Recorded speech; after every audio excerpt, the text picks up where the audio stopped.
think that people who really are very deeply involved in academic research know that by nature it's entrepreneurial, right? It is an effort where you have to raise the money.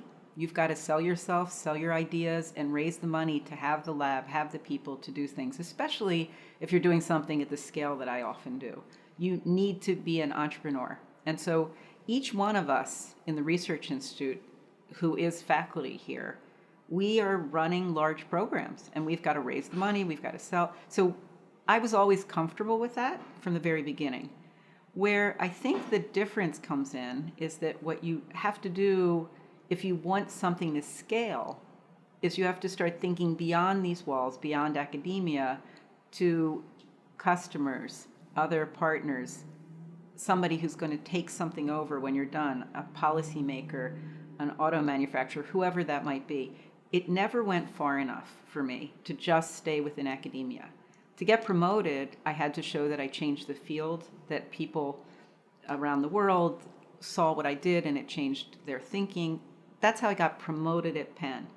But that does nothing. Having a paper in a high impact journal, JAMA, whatever it might be, that does nothing to save a life. To actually save a life, you have to work with people who are not necessarily the people who have anything to do with your promotion. So you have to work with policymakers, with people who are making regulations, with manufacturers, with customer groups, advocacy organizations.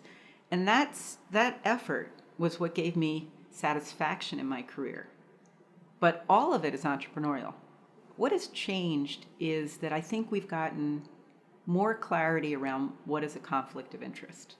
So there was a period way back when there really were very few policies, and then people didn't really have the guidance or took advantage of the situation, whatever it might be, and there were challenges of things that happened. They were big cases, and then some of the universities became very, very strict about it. I think there need to be a lot of guardrails, policies, all of that. And so I have a conflict management plan, for example. And that really helps because it helps me say, nope, I can't be in this conversation. I can be in that conversation. I need someone else on my IRB to be able to do this or that or the other thing. But those conflicts we're starting a precedent about how to manage them. Because your role as an academic is to stay cutting edge.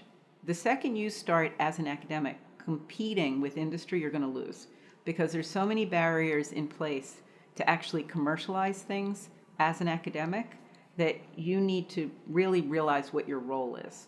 And your role is actually to stay at the cutting edge and to move the field forward and to then hand it off to someone who can make that difference. So the people who leave academic medicine to follow on with a project, they really see it as their baby that they want to see it through. Or they have a commercialization kind of bent that they're kind of sick of writing grant proposals and I want to try something new, okay? There's some people who actually just take a leave of absence for a little while and just go and pursue that. The challenge there is it might be hard to come back and get grants again, so you have to just be at the right phase of your career to do that. But the people I see who leave are, they're just not ready to hand something off. Like it's still too raw, too rough, it's not quite there yet, and they want to see what the next steps are. But you can't be in both worlds. You can't do that part-time. So you have to make that decision. Am I staying with this? If I'm staying with it, you got to be all in. You got to be there, be at risk, live with it, because it's a very different world to get that into commercialization. It has so many, back pedals. There's so many, challenges, opportunities, all that. And if you're also trying to publish and all that, you're conflicted there because, I don't want to say this to someone because I'm going to publish it. There's just a lot of challenges with that.